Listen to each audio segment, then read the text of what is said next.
Hear ye, hear ye!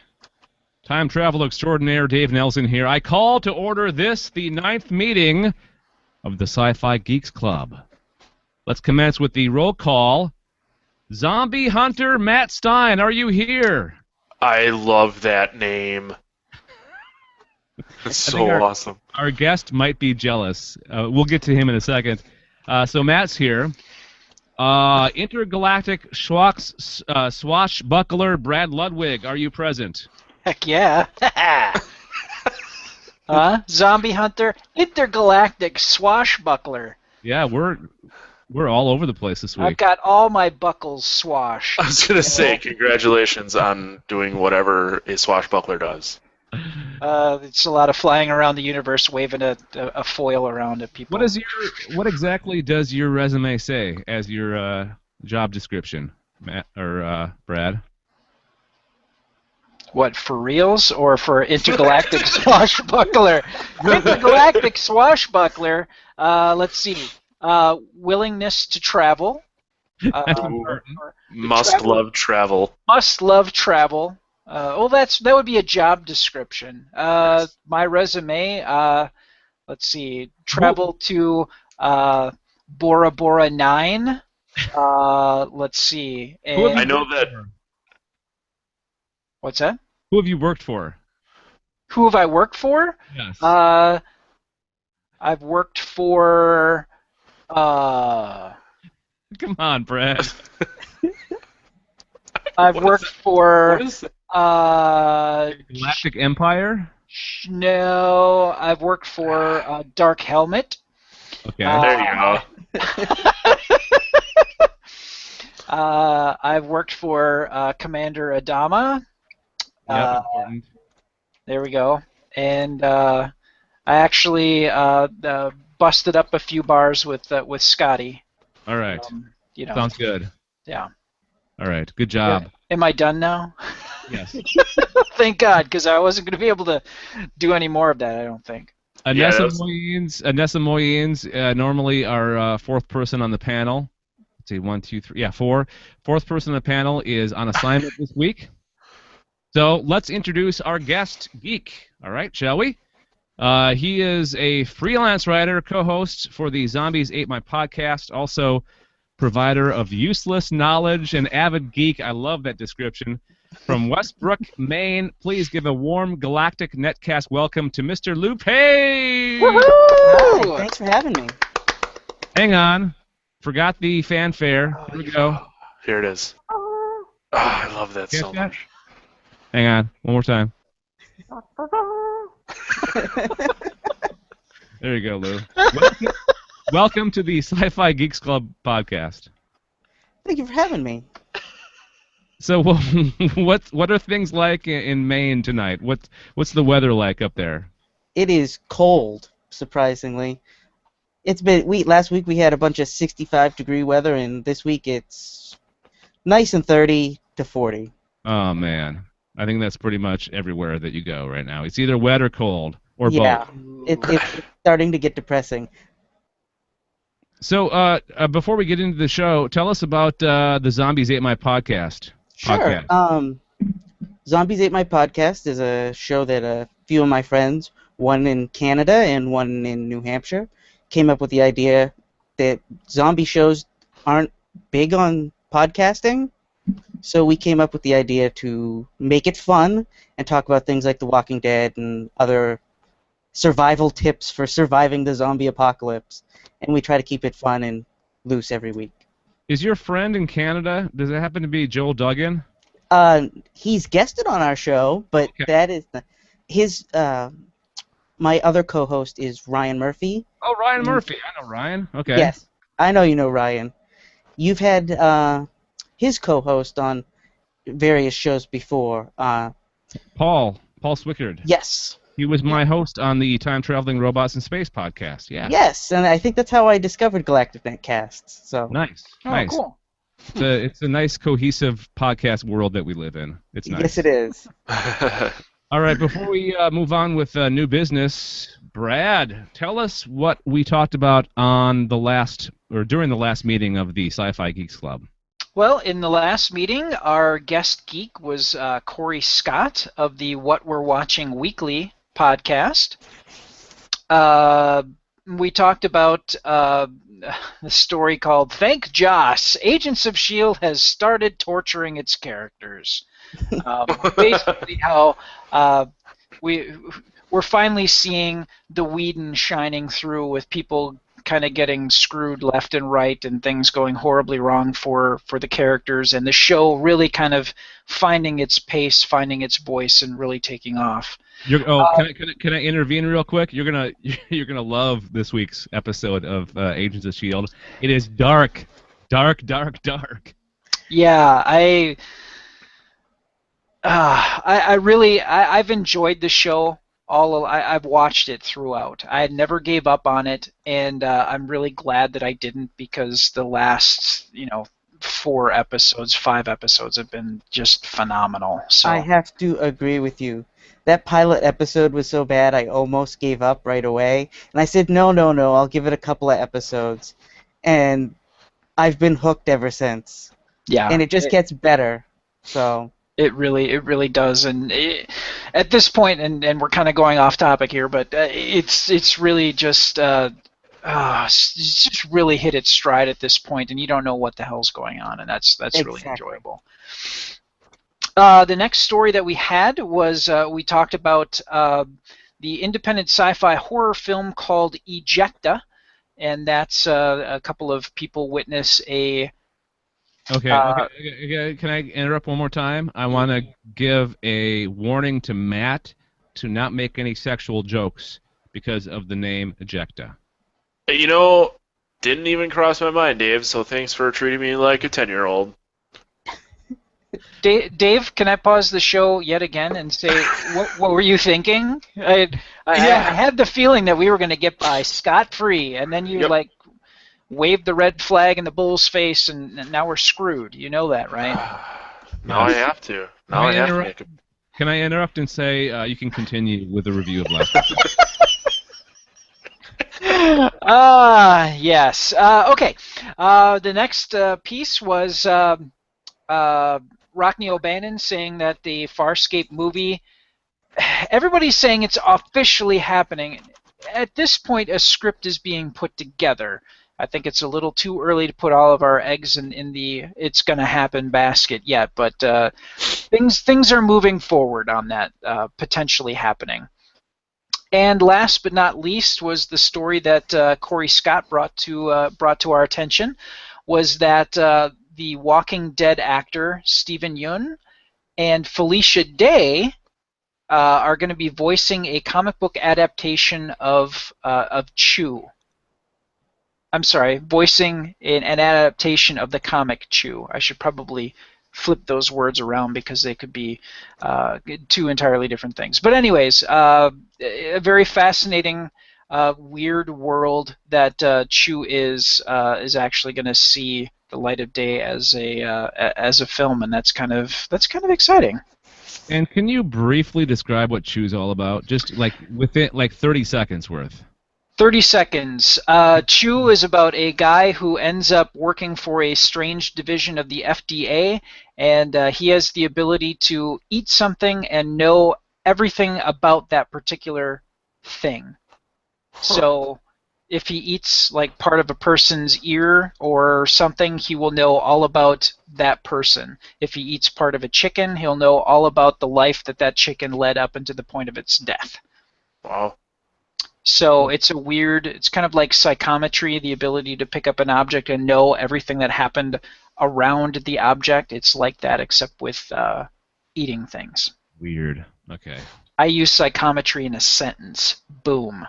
Yeah, that's pretty impressive. I'm just gonna go now because I will never be smarter than Brad ever. Oh, dude, you're way smarter than me. The problem is I have so much random crap shoved into my brain that I can just pop it out and sound smart. I was very impressed. I tip my hat to you. I will try not to make fun of you for the rest of the night as a gift. Why? For your smarts. Okay, fine. It's on. It's on. I would miss it, Matt. Can I break you guys up in order to talk about something kind of cool? Absolutely. Absolutely. All right. Okay. So we started a Patreon campaign this week. It's a way for you to become an investor in Galactic Netcasts. It's a way for you to become our bosses for as little as $1 a month. That's all we ask. $1 a month. Go to patreon.com/Galactic Netcast. We do have a goal to make $500 a month, and that will bring back our very first podcast that I did back in the day in the dawn of Galactic Netcasts. It was called the Sci-Fi Daily, and we're going to bring it back as maybe a 3 times a week thing. It's basically a minute and a half sci-fi news update that you can subscribe to, and that's our first goal. $500 a month, we'll get that, and all you got to do is donate $1 a month. I mean, what can you currently buy with $1 that's not worth what we're giving you? I mean, we're giving you all kinds of cool science fiction, science, geek culture content. That's worth way more than $1 a month, right? I can get a cheeseburger with $1, and a cheeseburger provides sustenance. It's cheaper than a cup of coffee, that's for sure. That is very true. Yeah, there you go. Thank you, Lou. We are cheaper than a cup of coffee, but you get a lot more out of it. Exactly. The buzz will last longer than the cup of coffee. So again, patreon.com/Galactic Netcast, and please donate that $1 and let us work for you. You can become an investor, a board member in Galactic Netcasts.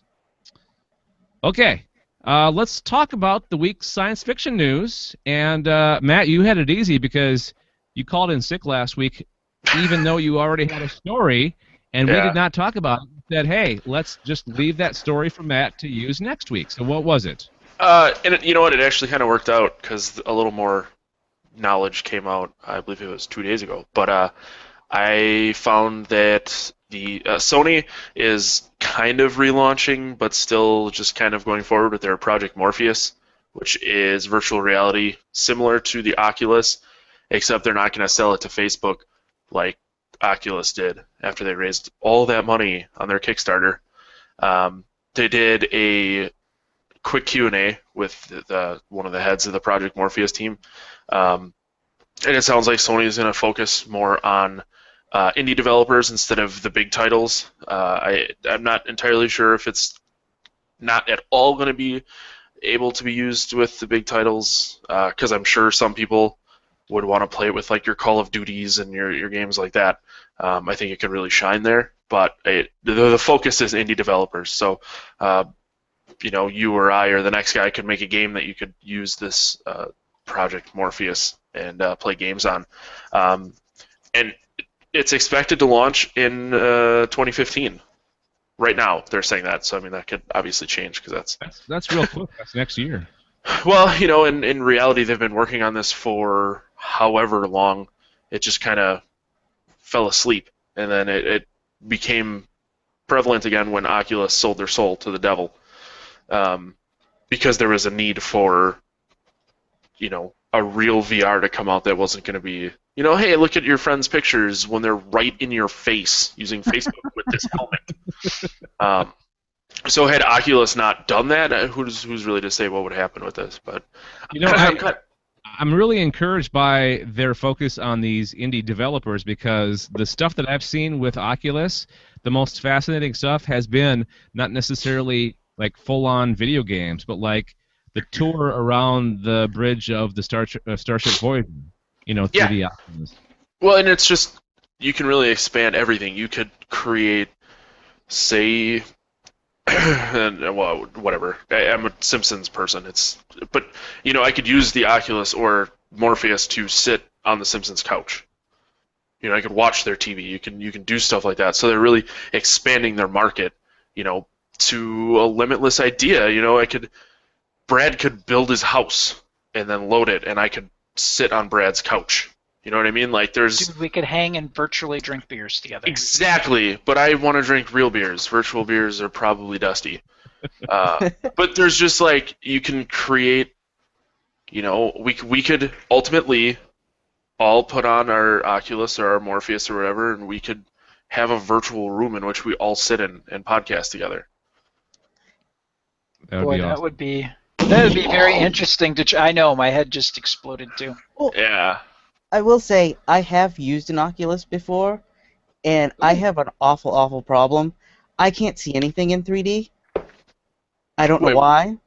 3D doesn't seem what? to ever work on me. Huh. Wow. I can't sit through 3D movies, no nothing. I can see like the flickering between the images, and it just doesn't work for me, and it takes me out of Oh. the. So I really Huh. want these things to work, but I'm hoping that whatever it is, the technology will let me see in 3D. So, okay, when you had the Oculus on, did it work for you? Because it's not really 3D, right? um, it immersed me, but it didn't. I only got to play a brief demo of a game and got to try it on at a convention, and I had it on for 5 minutes, and I could see Huh. what was going on, but it still was. There was something about it that just didn't work for me.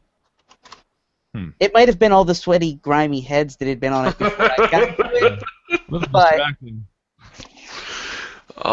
So much Well, neckbeard sweat. maybe you'll have to wait until the full-blown holodeck, Lou. Maybe. I think that's gonna be my. I think that's my option. I'd like that as an option. The just the regular holodeck, because you don't need to wear any greasy, grimy, sweaty headgear. Yeah, I will admit they did a job of cleaning it down before everybody put the headset on, but still, Yeah. it didn't smell nice. So, Matt, anything left? Anything more to say with the story? No, Yeah. there's not too much more out there. I spent a great deal of time searching through news articles, and it's kind of all reiterating the same thing. But when more comes out, I'll be sure to cover on it. You'll be on it like a bonnet. Yes. Sorry. Yes, I will. I was just thinking that you could design your house using the Oculus or the Morpheus, and then build it with the 3D printer. You guys see that story this week of the houses they're building with the 3D printer? They've been doing little things like that for a while now. Yeah, there's some company in Europe that's printing a house or something like that, or the foundation to the house is being printed. The story that I saw this week was a manufacturer, a housing Oh. manufacturer in China, they're making houses. Like they're spitting them out via the 3D printer using like cement. It's pretty amazing. Of course, What? it's in China. Well, they kind of do everything awesome first. Yeah. All right. So cool. Great story, Matt. Thank you very much. Let's move on to one of the most depressing stories of the week, at least in my humble opinion. Yeah, I gotta agree with you. Yeah. So let's break the bad news, Brad. What do you got? I had another story that I had picked earlier, which was about how a physics student had figured out how to create force fields like you have in Star Trek by putting plasma and magnetic fields, and he kind of figured out how to do it. But I thought that this was far more important, and that was the Fox drama Almost Human has been canceled. Oh. Yay! Shut up, Matt.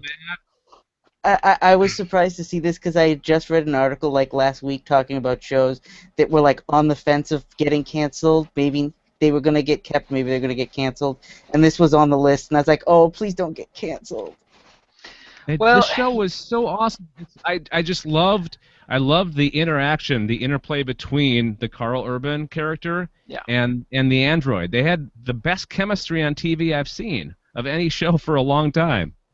And again, Fox, a lot of people complained about the pacing of the show, and that it started out and it was incredibly slow, and then it wasn't until towards the end that you really had the pace, you really had the chemistry between all the main characters, and you had this world completely built. And what people don't realize is, once again, Fox stepped in and they altered the airing order of the episodes. Had they not touched it, there would have been a steady progression of character development and that development of all the main characters of the show. Why the F do they do that? They Do they do that on purpose just to doom a show that they don't like? Somebody just needs to have their hand slapped. Somebody that's up at the top who probably can't be fired is screwing everybody that has a sci-fi show that they put on, is basically what it must boil down to. Somebody's really good in bed and they're able to just screw other people over, and that's just the deal. Anyways, so their chances really started to slip when they had some new drama pilots come up that'll be coming out in fall. The first one is Gotham. Again, you're going to be building the Batman mythos. Looking at the success of Arrow on CW, I'm not too surprised that something DC Comics based got fast tracked and is getting the green light. I don't know about the Red Band Society. I haven't seen anything on that, and I haven't seen anything on Empire. And right now, I'm so distraught about this. I really don't give a crap. So, to hell with them. But anyways. Let's see. They also produced this show using an outside studio. It's the same studio that's doing The Following and Gotham, so they really kind of had to. Well, it costs so much to make Almost Human. That was the big complaint. They decided to repurpose that money on cheaper shows. No, I mean, that's I could see them doing that very easily, just because in this world that we live in, network TV aren't getting the numbers. They're not getting the advertising dollars that they used to. So I'm sure they're looking at cost savings as much as they can. Yeah. And I kind of blame them for coming up with all this reality TV crap. When you drop the bar that low on quality, but two, on expenses. I mean, if you've got a reality, quote-unquote, reality show, you don't have to pay for sets necessarily. You don't have to pay for a lot of things that you normally would making a sitcom or something like that. And while that allowed them to kind of deal with sagging sales and advertising, instead of approaching it, I think, from a sales aspect to try to boost their sales, you know what I'm saying? If they would have kept with good quality shows, the advertising dollars would have been there, but because they started to develop crap, advertisers weren't as interested, and so the advertising dollars aren't there. So I think they created their own problem. And that and the internet has caused, not caused, but there's a lot more other places that people can put their eyes these days, not just the TV. Well, again, I think it kind of comes back to reality TV and quality that they saw the weakness, and places like, companies like Hulu and Netflix and Amazon have said, well, crap, we could do better than that, and they jumped into the fray. So I think, again, it's a problem of their own making, and I think they need to stop being whiny bitches and just continue to put out good programming, and the dollars will come if they focus on their actual sales departments. Boy, this isn't something that ever happens in radio, does it, Dave? No, never. I can't see the comparison at all. And once this gets put on the internet, I'm probably gonna get beaten. Well, I'm glad that you took the risk, Brad. It was very brave of you. Can we edit that out? Because I'm gonna get beaten. Wow. I want to know why Matt hates this show so much. It didn't look interesting to me at all. It just looked kind of weird and cheesy. That's it. I didn't even watch it. I had no interest in watching it, and You guys know who I am. I'm kind of picky. I'm kind of like a diva when it comes to my sci-fi. Yeah, a Yeah. little bit. Yeah, Lou, we probably should have pointed out earlier to you that Matt is the curmudgeon on the show. Oh, He's okay. not as much of a geek as the rest of them. No, yeah. I like video games and scary music. I'm wearing an After the Burial shirt. That might tell you something. I have to say, one of the things about this show that kind of upset me is when I watched it the first time, I was really excited. My father-in-law loves sci-fi, and he's a big Isaac Asimov fan. And I was like, oh, you need to watch this show. And he watched it and then called me the next day and was like, it's not for me. And I was like, really? You love robots. You've lent me all these books on androids and sci-fi stuff, and you're not interested in this show? Nah, it's a cop show. They're just trying to hide it with robots. And I was like, oh. There were some really interesting story ideas in that show involving the robots and consciousness and being human. And actually, I would take it a step further. The really interesting parts of it was we look at technology from obviously where we're at this point in time. Mm-hmm. Technology, I mean, 3D printers, like 5-10 years ago, you'd be hard-pressed to find one anywhere. Or if you did, it would be like a $100,000 machine. And like when we had Joel Duggan on, we were talking about a digital print, a 3D printer, granted a smaller size, for $300. That was of pretty decent quality. So the thing about Almost Human was, and the cop procedural drama type stuff that was going on, was technology that's so far way out advancing law and its moral implications of can I do something or should I do something, being two very separate concepts, and seeing all this technology being used in immoral fashions, at least from a law standpoint. That's what really made this show so interesting. The thoughts of, what was it, like the DNA? They had like a DNA grenade that was used. So you could like throw this grenade in a room and it would just spread DNA everywhere, so that you couldn't do a crime scene analysis and try to find a strand of hair or DNA and try to test it, because random bits of DNA are literally everywhere. Lou, you were going to say something? Yeah, I was going to say, they even attempted the 3D printer in one episode, if I remember correctly, and it was like a pharmaceutical 3D printer or something like that. Yeah, they were printing designer drugs. Yeah.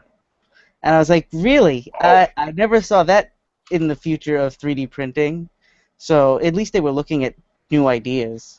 And then didn't the guy down in the lab, didn't he make a hamburger or something like that, or a steak? He made a cupcake. A cupcake, that's what it was. And they had an episode where somebody actually had a larger organic printer where he could actually print bodies. Yeah. Weird. That was good. Good stuff.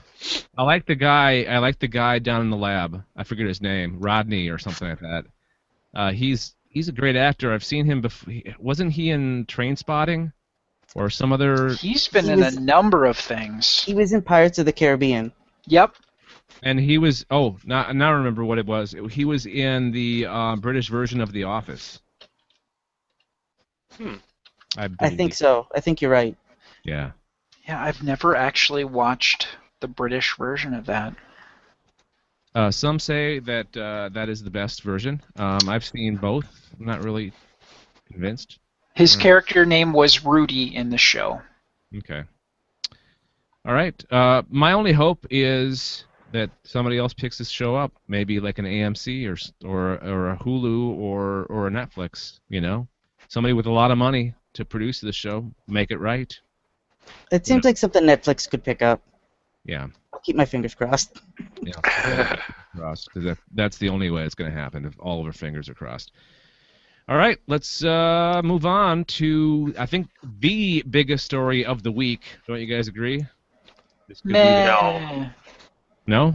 This Star Wars is just a fad. Yeah.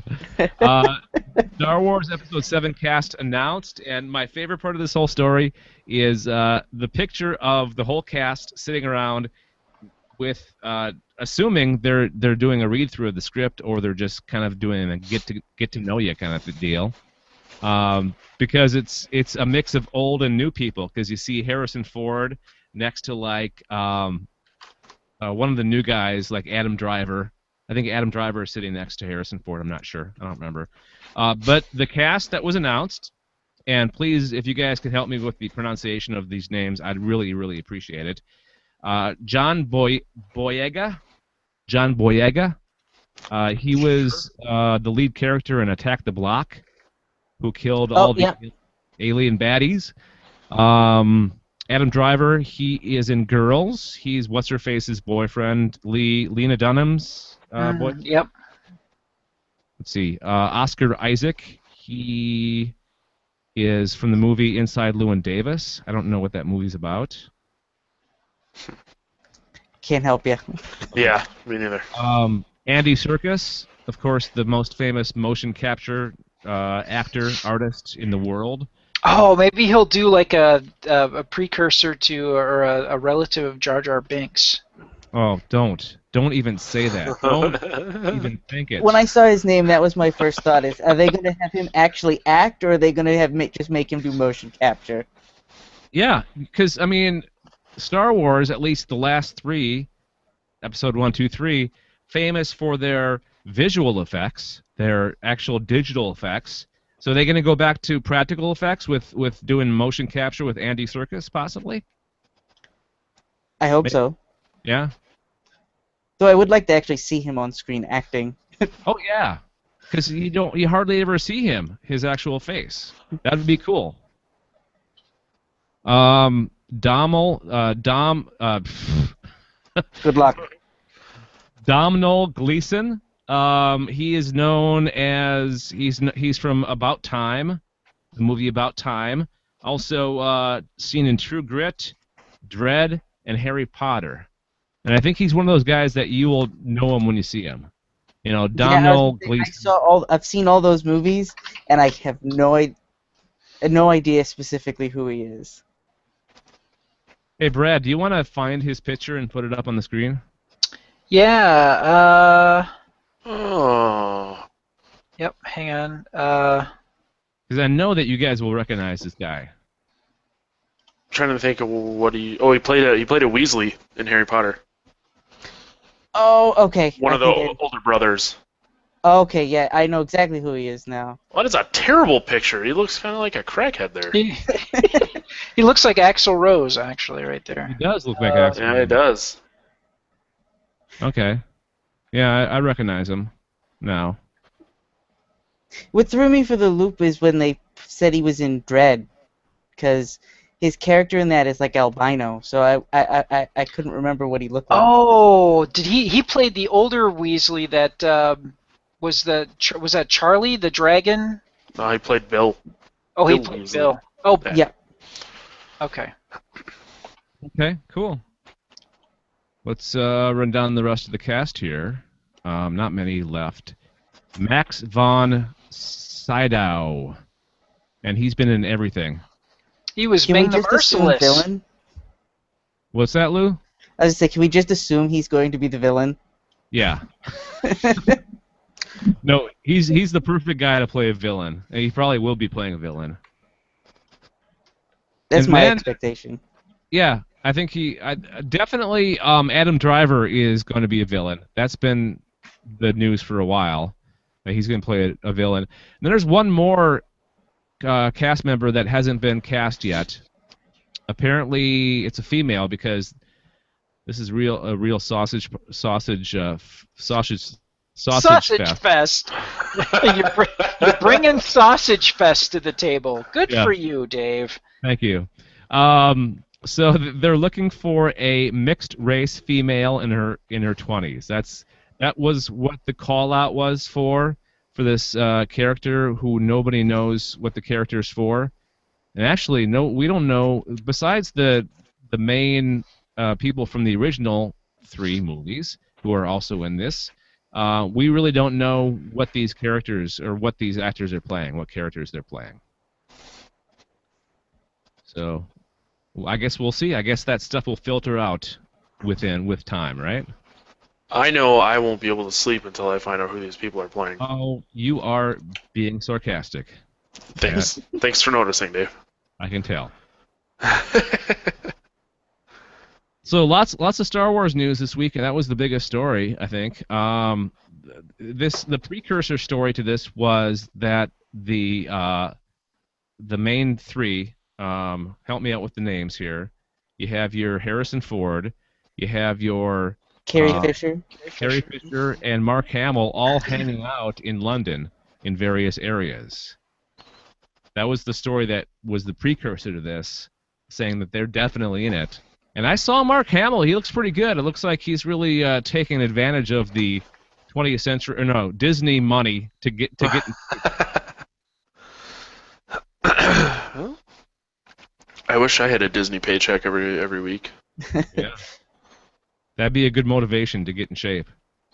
Yeah, you want this like $20 billion or $20 million? Yeah, lose some pounds, get some muscle, get in shape. Thanks, Dave. Just calling me fat on the show. I'm not calling you fat. I'm just saying that would be a good motivation if a person were out of shape. Shut up. All right, Disney, make it happen. As I sit here and drink beer. Yeah, enjoy that beer there, Chuggles. We haven't asked you, Matt, what beer are you drinking this week? It's a mistake. It's the Christmas beer that I got on deep discount. It's Santa's Ale from Rogue. But I opened it. I'm gonna finish it. It's not very good. It tastes like too much. It tastes like Santa had too much wine on Christmas Eve. And elf tears. Yeah, no, you could really taste the elf tears in the crisp notes. Tastes like it was filtered through Santa's jockstrap. You're welcome. And moving on. All right. So, yeah, Star Wars.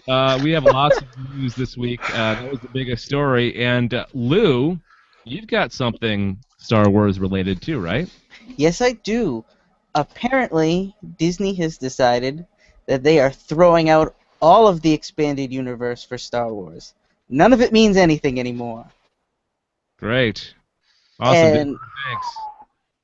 I mean, and a lot of people are upset about this, and I have to say, I'm actually very happy about it.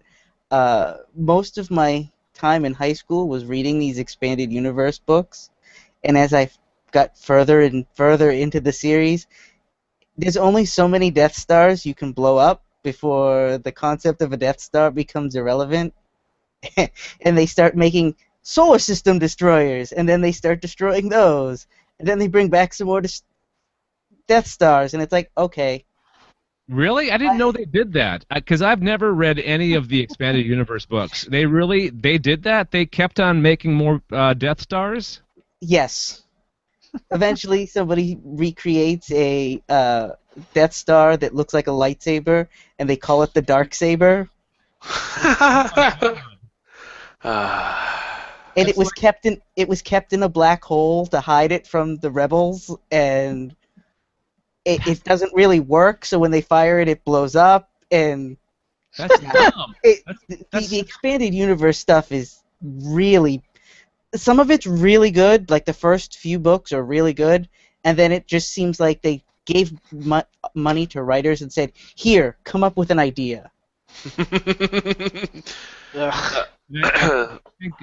think Lucasfilm, Disney, and J.J. Abrams. I think they not J.J. Abrams, but I think they want to own the lore. I think they want to, and I think they want to do different things with it. So you almost have to get rid of the expanded universe, you know? You do. Yeah, because you can't have that baggage hamstringing, J.J. Abrams, and from the especially getting hamstrung by the people that gave you a crappy Darksaber. You just can't have that. So they really have to wipe the slate clean. It's the only way to do That it. sounds like a Spaceballs concept, doesn't it? It does. Yes. Oh no! I mean, at certain points, whatever the writers seem to need to fix something, their answer is always the Force. Eventually, at some point, I think the Force has done everything you can imagine throughout every single book. At one point, there's a person that can heal you with the Force. There's a person that can move a solar system with the Force. They can. You're like, okay, all right. Now, so I definitely think that them tossing all this out the window is a good idea. And Though now, I'm sure that people are going to hate me for saying that. no, you know what? Who here has read, besides you, Lou? Brad, have you read the Expanded Universe books? No, I haven't. Okay, I haven't either. So I think the people that have are in the minority. I think most people that are going to go see this movie, I think, have never or read any of those books. I like how you didn't even ask me if I have. Have you? No, not at all. Okay. I didn't figure. You tease. You kinda had that one coming. Yeah, I know. Yeah. You could have just acknowledged the fact that we could all assume that I haven't. I've seen them. My brother had them. Never read them though. I gave you the chance to answer.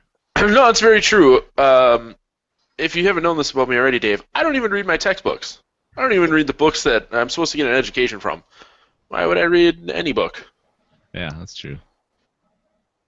So I think it sounds like Disney and Lucasfilms, they're establishing their own expanded universe a little bit in preparation for the movie, like with this new series, this new animated series coming out, Rebels, right?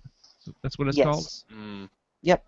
And then I think they're actually publishing some books of their own. I read that story a couple weeks ago.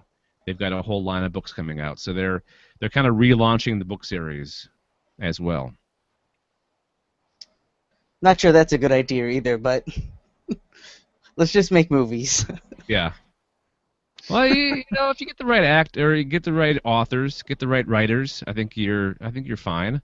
I think where the Star Wars Expanded Universe made a mistake was hiring or letting the wrong writers publish books for them. Because the same thing has happened with the Star Trek universe.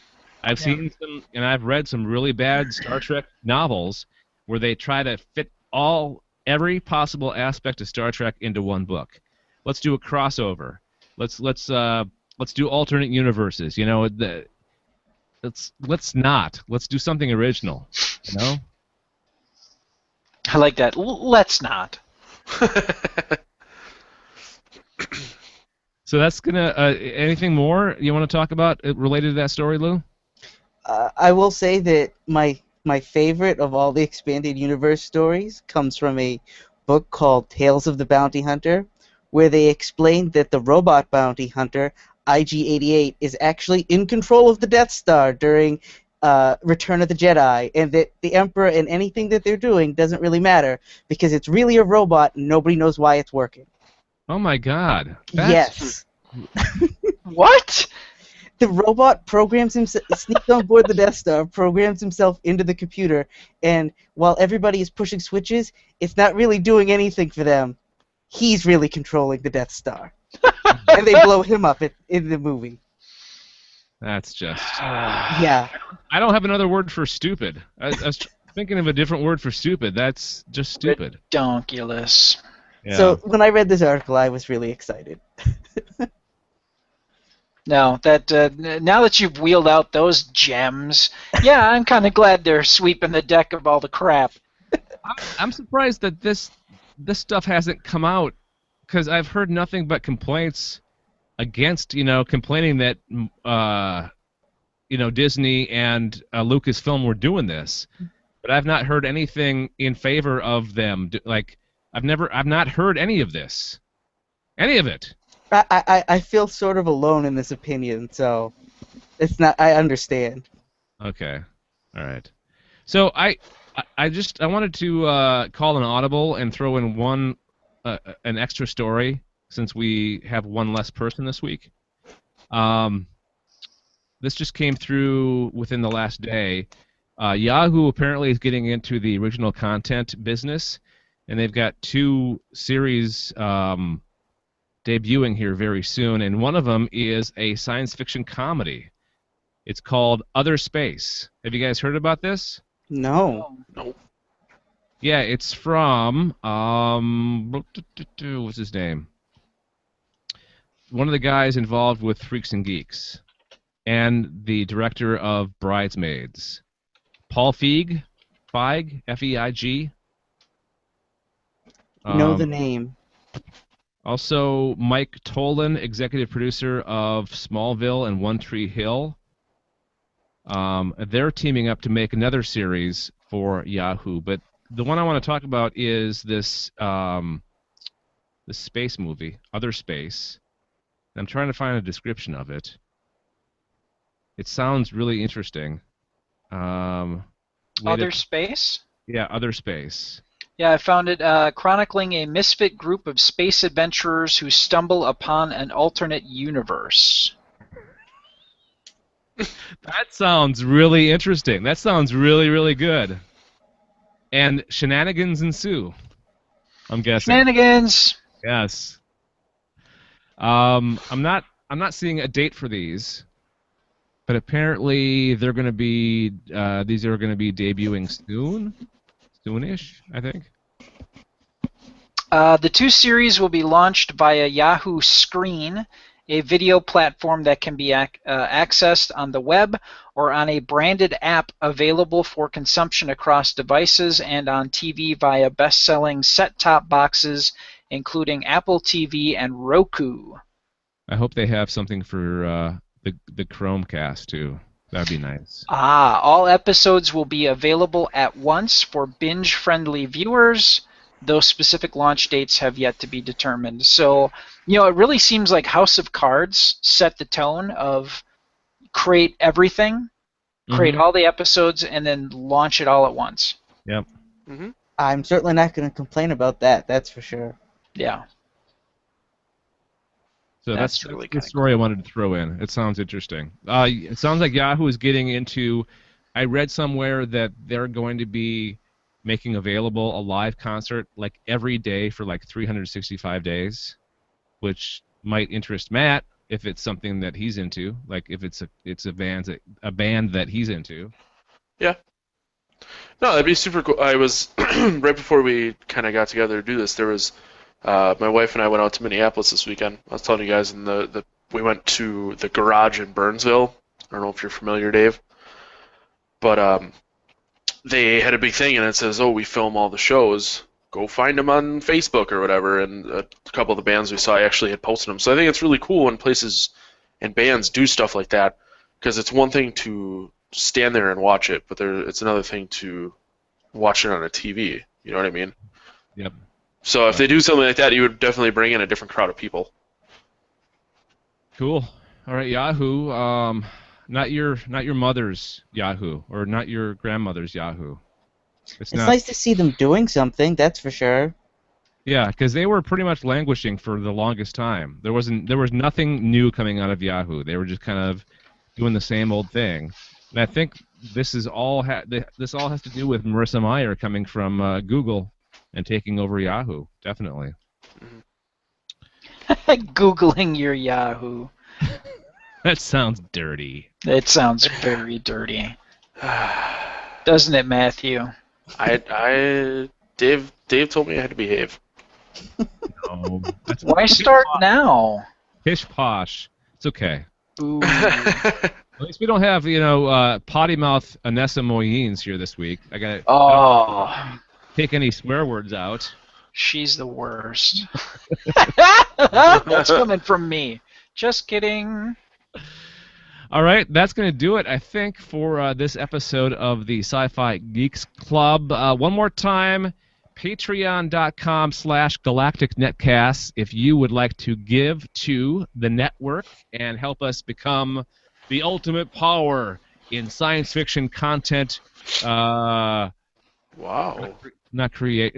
Content creation, content distribution when it comes to science fiction, science, and geek culture. Help us become a powerhouse on the internet with your donation of as little as $1. You can do more than that. You can donate $5 a month. And the cool thing about Patreon, you make your donation, and it just gets taken out of your whatever source that you give it. Your PayPal or your checking account or whatever. So again, patreon.com/galacticnetcast. Please give. We'd really appreciate that. Also, leave us feedback by sending us an email, galacticnetcast@gmail.com. Subscribe to the show. We are on Stitcher, and we're on iTunes. While you're on iTunes, give us 5 stars and a review. That would be helpful in getting ranked higher on the iTunes charts, and that will give us even more subscribers.